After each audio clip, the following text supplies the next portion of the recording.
آله وأصحابه ومن والاه أشهد أن لا إله إلا الله وحده لا شريك له وأشهد أن محمدا عبده ورسوله أما بعد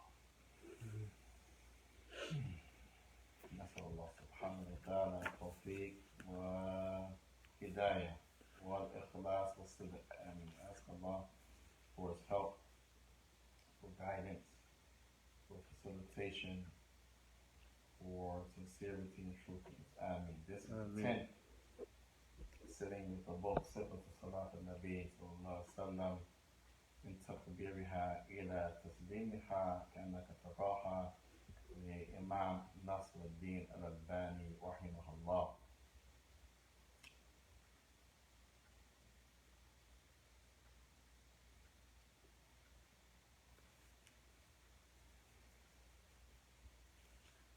الركوع ركن من الأركان. الركوع ركن من الأركان. Bowing, making the ruku' is a part and pillar of the salah. We mentioned before that the Prophet ﷺ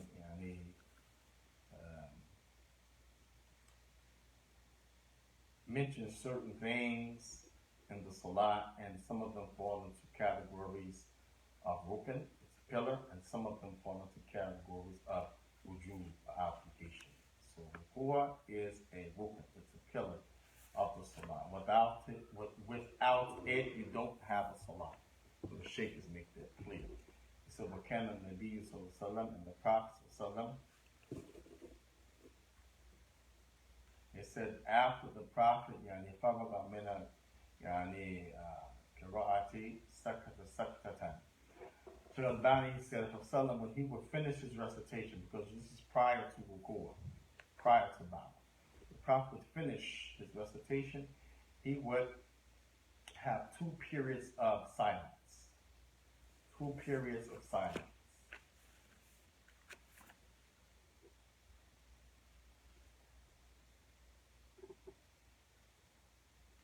And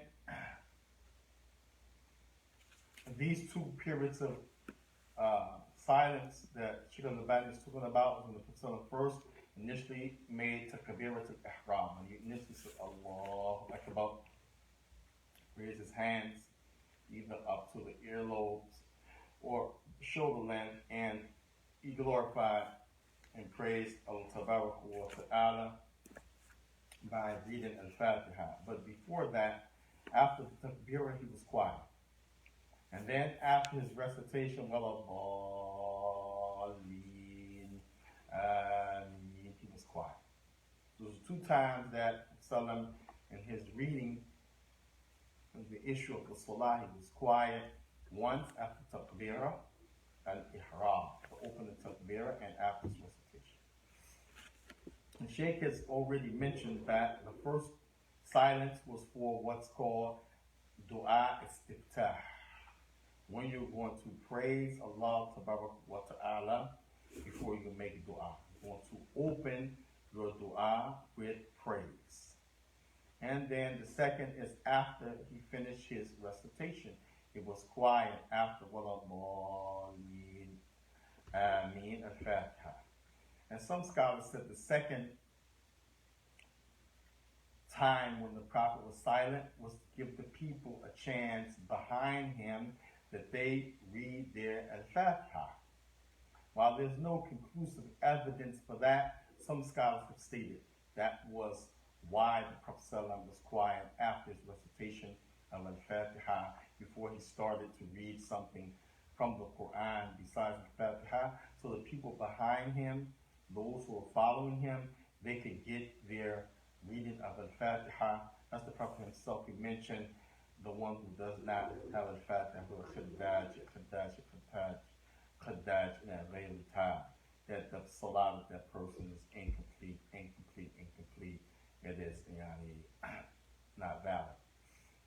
And there's no delil for that. As the Prophet ﷺ, he was asked by Abu Hurairah,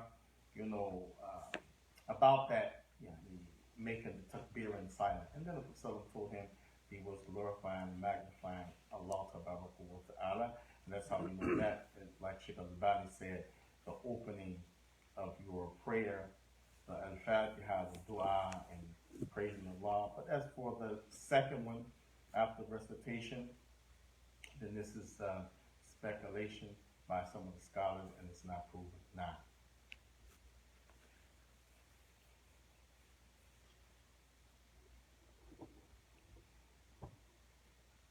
And so the point is, the Shaikh said that the Prophet ﷺ, when he will finish his recitation, will have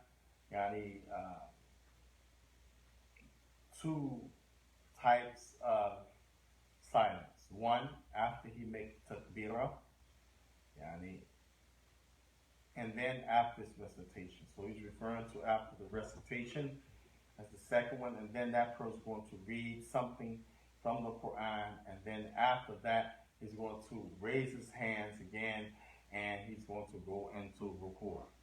As Salam mentioned, that if a person does not do this, if the person does not execute his wudu, doesn't have a wudu which all the body parts have been washed, then the person after that makes the takbirah, Allahu Akbar, and he prays. And in this prayer, he's going to magnify, exalt, praise Allah Tabaraka wa Ta'ala. And then he's going to read, as the Prophet said, وَيَقْرَأْ مَا تَيَسَّرَ مِنَ الْقُرْآنِ, what's easy for him from the Quran. And the Prophet said, مَمَّا عَلَّمَهُ اللَّهُ وَأَذِنَ اللَّهُ فِيهِ, that which Allah has made easy for him and taught him, which shows you the humility when we talk about knowledge. The Prophet said, مَمَّا عَلَّمَهُ اللَّهُ, from what Allah has taught that servant, وَأَذَنَ لَهُ, and Allah has allowed him, because if Allah don't give you permission, you won't be able. And then the Prophet said, ثُمَّ كَبِّرَهُ, and then that person, he says, Allahu Akbar, raising his hands, and that person is about to go into Rukoo. And the Prophet Sallam, then Shaykh al-Albani says, وَيَرْكَعُ, and now that person is in the act of Rukoo. And then the Prophet Sallam, Shaykh al-Albani said, the Prophet Sallam said, وَيَدَعَ يَدَّيْهِ عَلَى رُكْبَتَيْهِ, on his knees. And the way he would put his hand on his knees, like you're grabbing something, like you're clenching something. And the fingers would be spread apart, as opposed to when you're in sajda, the fingers should be together. Where in Rukoo, your hands and your knees, it should be open. The fingers are apart. Where you grip your knees, one hand on each knee.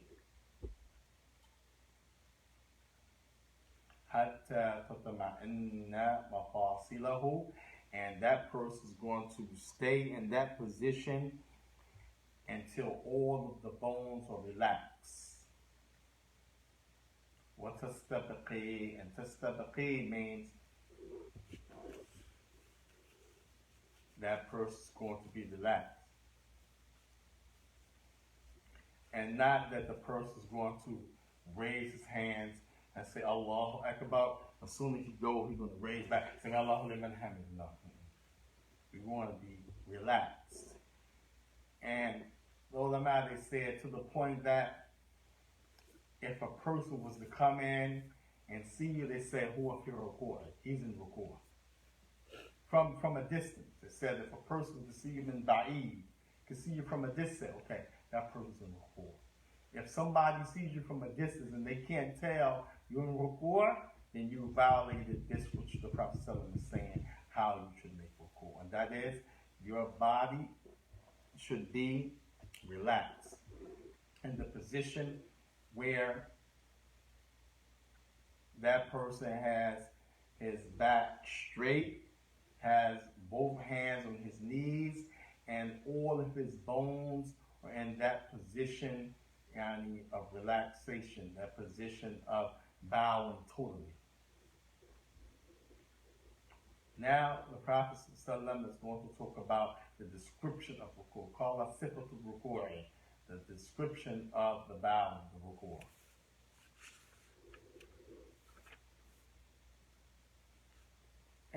some scholars have asked, is the sifa, the description of Rukoo, is it mustahab or wajib? Because everything is either one of the two in most cases. Either it's mustahab or it's wajib.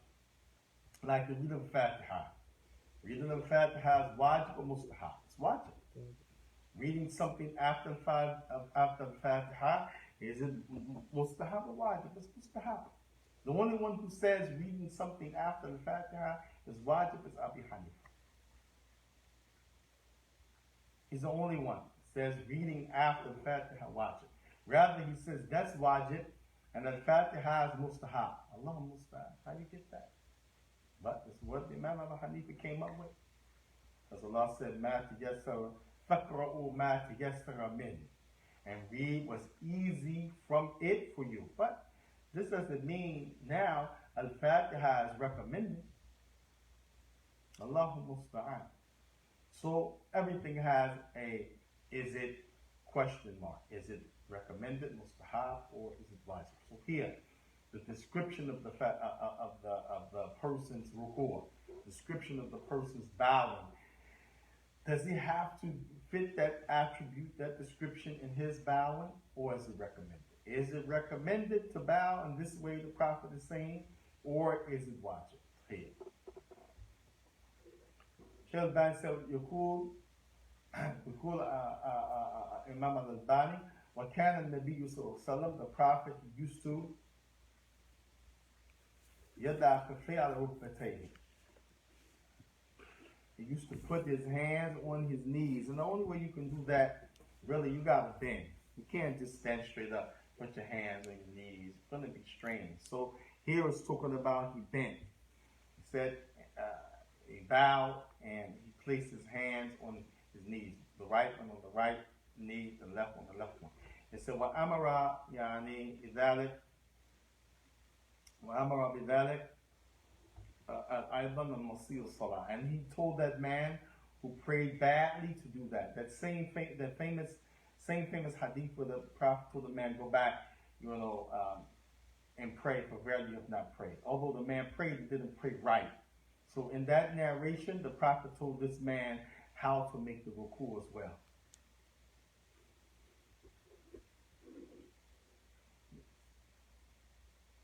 He said, كان يمكن وكان يمكن يعني the Prophet would he would take his hands and actually grip his knees like when you grip something. كان يمكن يديه على ركبتيه. He will make them fixed, like they're not just there. Like you put your palms on something and somebody can move your palms, or they actually would be like you put your hand on top of this cup firmly, so your hand is on your knees in a manner that's gripping those knees with your hands, and that's why the fingers are spread apart so that you can have a nice grip on your knees, and the Prophet is exemplifying that with the description. It said, كَأَنُّ قَابِطٌ عَلَيْهِمَا, as if they were like clenched on his knees. That's how the description of them being on his knees in Rukoo. Sallallahu alayhi wa sallam. But can you يَفَرِّجُ بَيْنَ أَصَابِعِهِ, and he would have his fingers spread out, space in between them. وَأَمْرُ بِهِ مُصِيرُ الصَّلَاةِ, and the Prophet ordered the man who prayed poorly to pray like this in Rukoo. He said to the man, إِذَا رَكَعْتَ, so when you bow, then put your hands on your knees, gripping your knees. And make sure that along with that your fingers are spread out.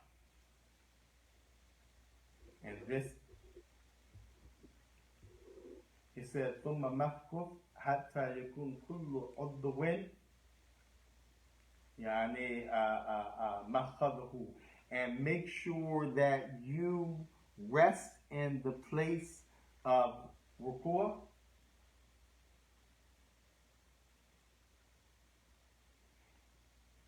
until all your body is resting in a good posture. And Prophet also mentioned, إذا كان ركع, if the Prophet bowed, he would make his ظهره ورأسه سواء. He would make his back and his head equal. What does this mean? This means that the person back is going to be bent but straight, evenly. And the head is not going to be up, neither is the head going to be bent down like this. The head is going to be the same way when you stand, it's straight, aligned with your back. Then when you bend your back into a rukoo, the head must stay aligned with your back. Not looking up like this and looking down between your legs like this. And then, and some scholars said that al-mara tadumu, the woman, she just lean a little bit. And the man, he's the one who bends further.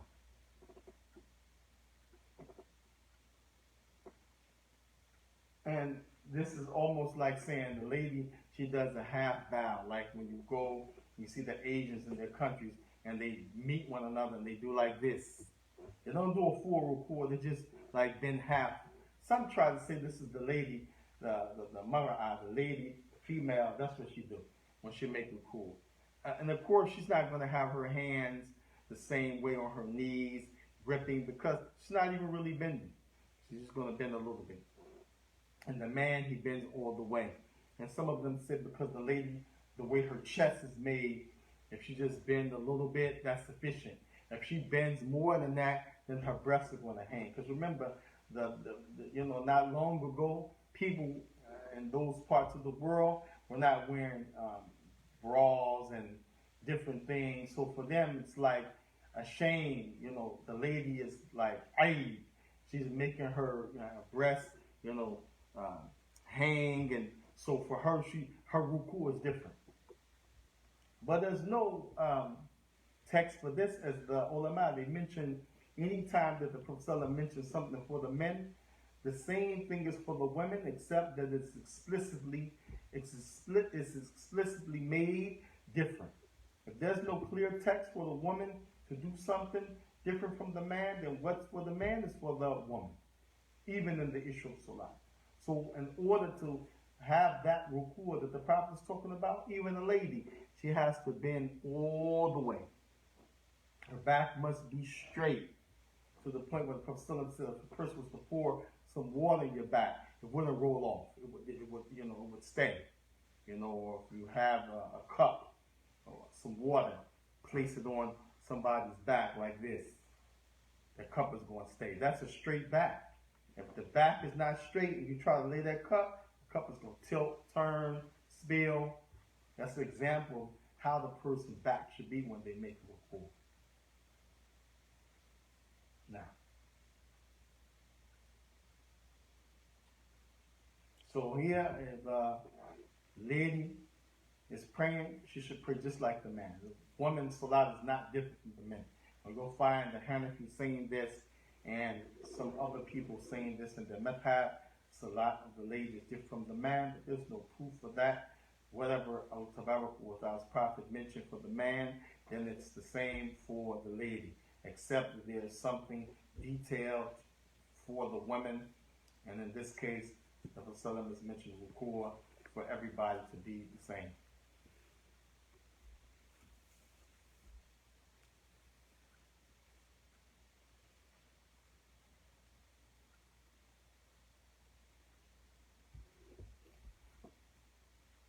So this is a point that people should understand. It's cultural or madhabi. That is, that try to make the lady to make just a little bit to do, and the man, and the man is the one who he bends all the way, but this is not true. So Salami said, وَكَانَ إِذَا رَكَعَ طَفَّ يعني ظهره وسواه. So we're going to make his back straight and even.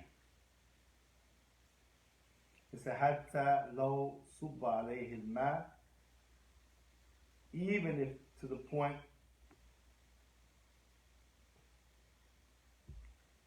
لَاسْتَقَرَّ, then indeed that water would be stable. And this is a straight back again from Solomon describing for the wudu, to the point where the person was to put water, just a little bit of water on the person's back, that water would move because the person's back is that straight.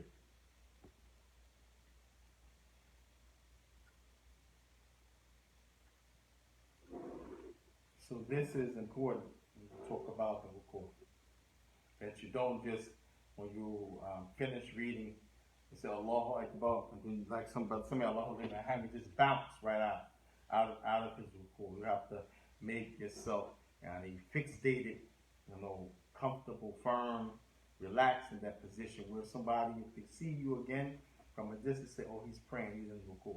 And not like, what is he doing? Because you just bounce from a standing point.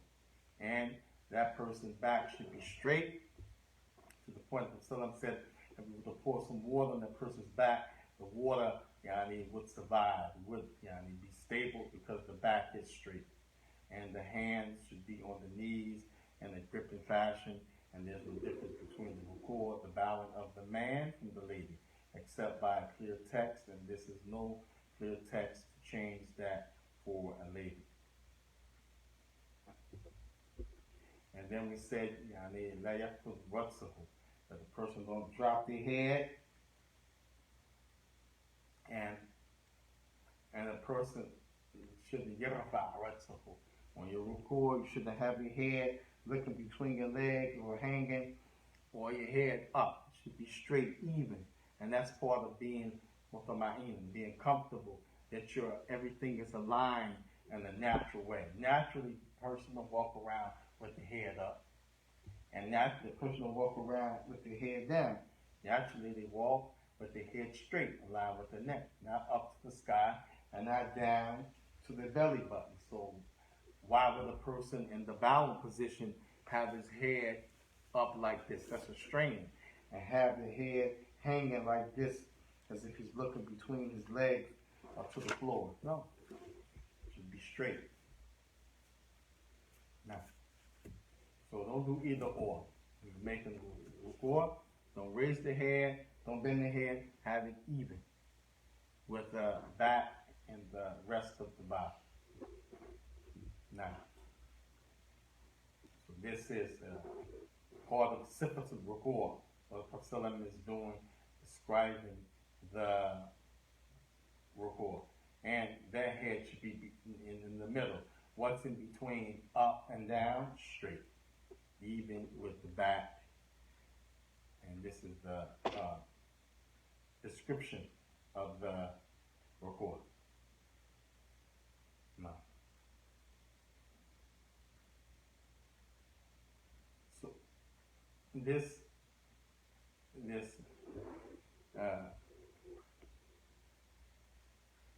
the Rukoo here that the Prophet is teaching you and showing the description is wajib. This is not. This is a Rukoo that you have to have, and it's not optional. And if you don't make a Rukoo like that, then your salat is batil. You have to have that description that the Prophet gave for Rukoo. If a person just do like this, there's no Rukoo. And if a person do it and bounce real quick, he's not fixated, khalas, it has no salat.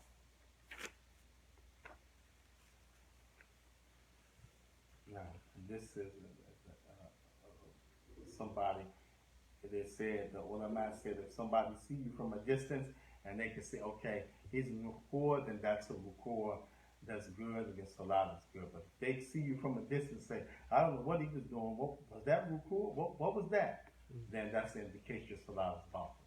Have to be distinguished, have to be where a person can see that you're fixated and that you're relaxed and that your bones are in the position resting in Rukoo.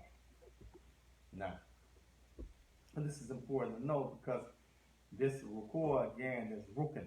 That's a pillar of the Salah. Now the sifa, the description, is wajib. You have to do it. Now, so these are two things. The Rukoo itself is a pillar, and then the description how to do it is wajib. You can't do it on your own, so I did Rukoo.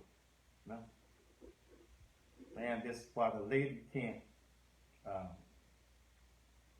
do a certain way and get credit.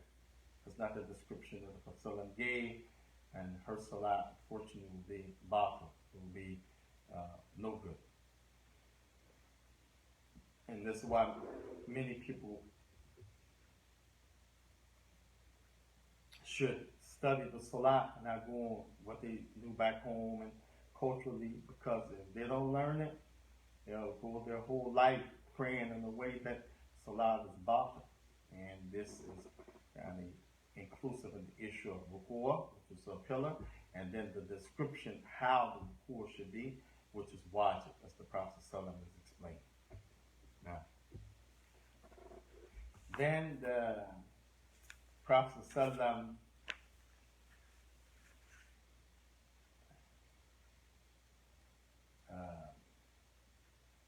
would look as a place of prostration in Rukoo. The place of prostration in Rukoo, where his face is going to touch when he makes the sajda. And then the Prophet ﷺ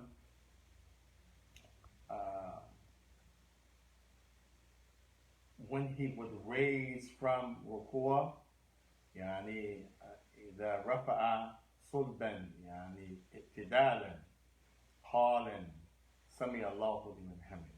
And so the Prophet ﷺ is raising from Rukoo, making his back straight and making his bones go back in the place. When they say making the bones go back in the place, that means you going back to the normal position.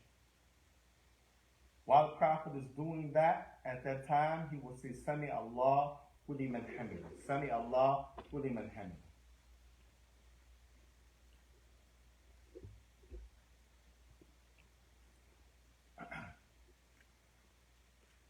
Some people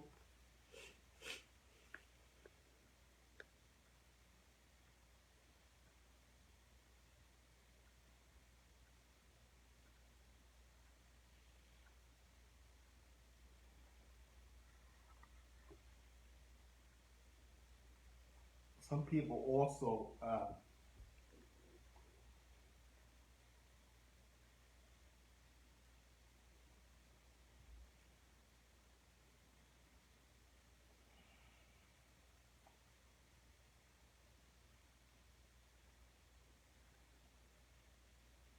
when it comes to raising from Rukoo,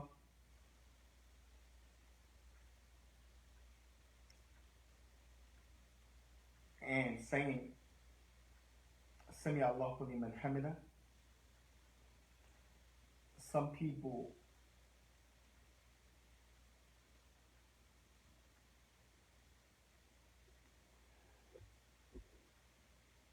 the Prophet ﷺ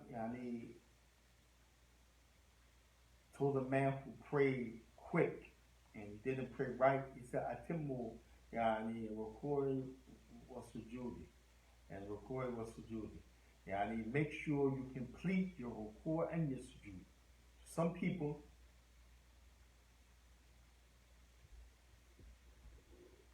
people don't take that into consideration, but this is part of what makes the Rukoo and the sajda, both of them, good, that you complete them. And that's part of knowing the description and making sure that the body's rest and so forth. And the Prophet mentioned, whoever doesn't do this, he doesn't have a salah. So that's another point that shows it's important that people are making the sajda, as well as what we're talking about now, Rukoo sajda, the prostration and the bowing, the way that the Prophet said, and part of it is that you're resting, that you are or fixed, in that position, not just bouncing around and moving like the Prophet prohibit the pray like the chicken, the deep, pecking, going quick and like this.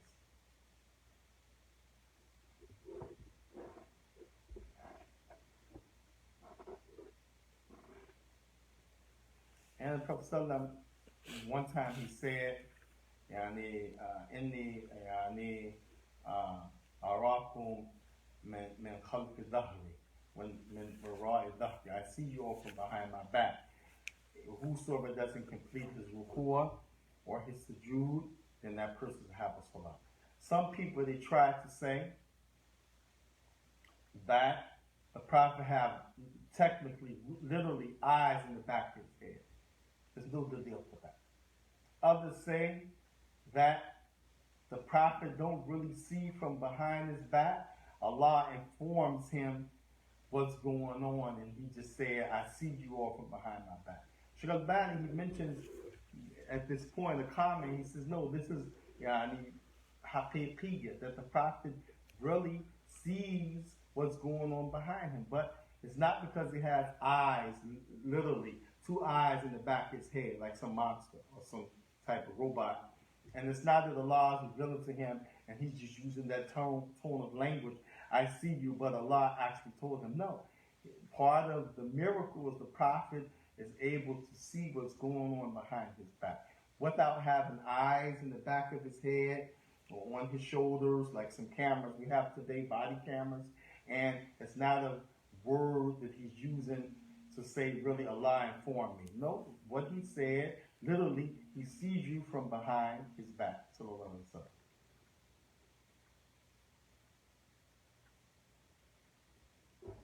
And then some scholars have said, this also appears that what the Prophet is saying is only for the Salah, and not that at any given time the Prophet can see you from behind his back. He's talking about in the Salah. This is what Ibn Hajar mentions as a side point, Ibn Hajar as-Asqalani, that this is only what it appears the Prophet's talking about in the Salat only. Allah gave him that ability to know what's going on, to see behind his back now.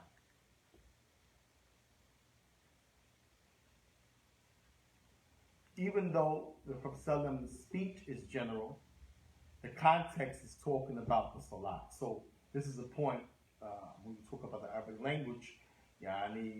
Although his speech is in a general way, the context is talking about Salat, and that's what the Prophet said.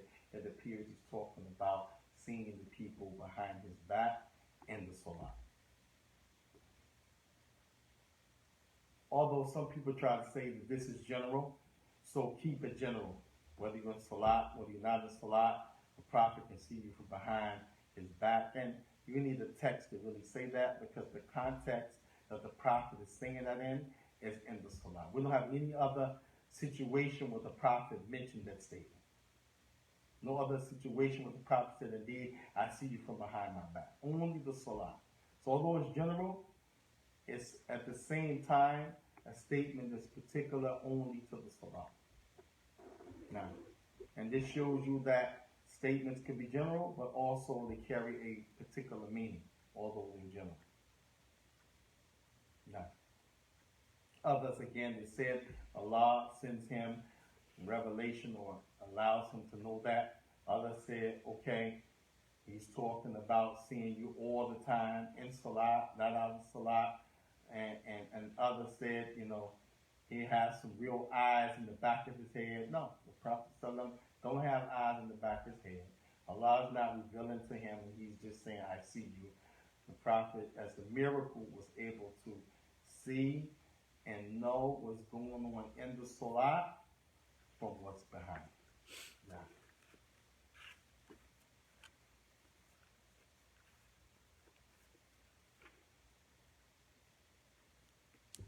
Now, what's the next point you after that? Adkar, Rukoo. Adkar? Oh, Adkar, okay. Great.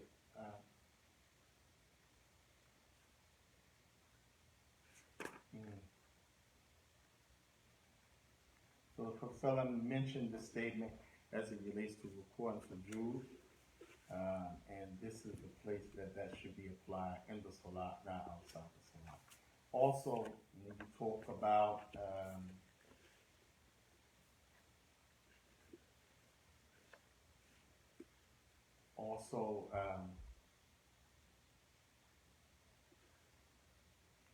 the prophet also mentioned whosoever does not, and he make this type of recourse for Jew, and he dies, then he dies on other than the middle of the prophecy. So, what does this mean? Did he die as a kafir, a non-Muslim? No.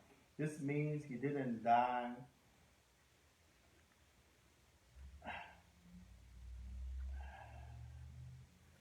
as a person who has a salah. And if you die as a person who don't have salah, then as we mentioned last night in the class, Mukbil night, when we look at the strongest proof of people knowledge, then you have to follow up Shahada with Salah.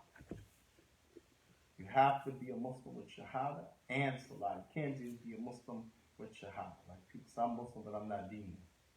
And he's not praying. I mean, what kind of Muslim? What do you mean I'm Muslim, but I'm not Deen? Doesn't even make sense. You know, it's like idiotic. Like, it's like saying I'm a doctor, but I don't practice, but I work in the pharmacy. You're not a doctor. You know, if you're not doing, operations and procedures, I mean, you know, there's no way. So here, Salam is saying a person dies without making the proper sujood and rukuu. Guess what? He's going to meet Allah with no salah.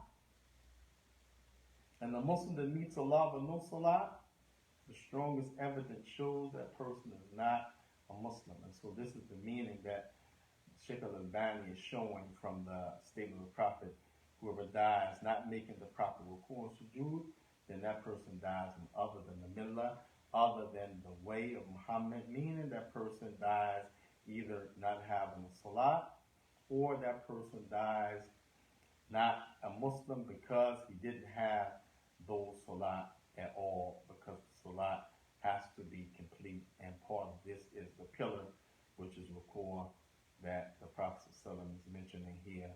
And also from amongst the rukuu is the description of the how you should make the rukuu, which Shaykh al-Albani mentioned all of the evidence that supports that it's an obligation. Wajib, you have to make the rukuu the way that the Prophet said. So rukuu, it's a pillar, and then the way you make it is an obligation.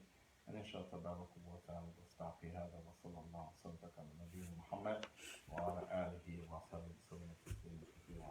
We didn't cover the issue of raising the hands, coming out of the rukuu, where the hands go, and we didn't get a chance to do the afkar of rukuu. Inshallah, we'll do that next week. Inshallah.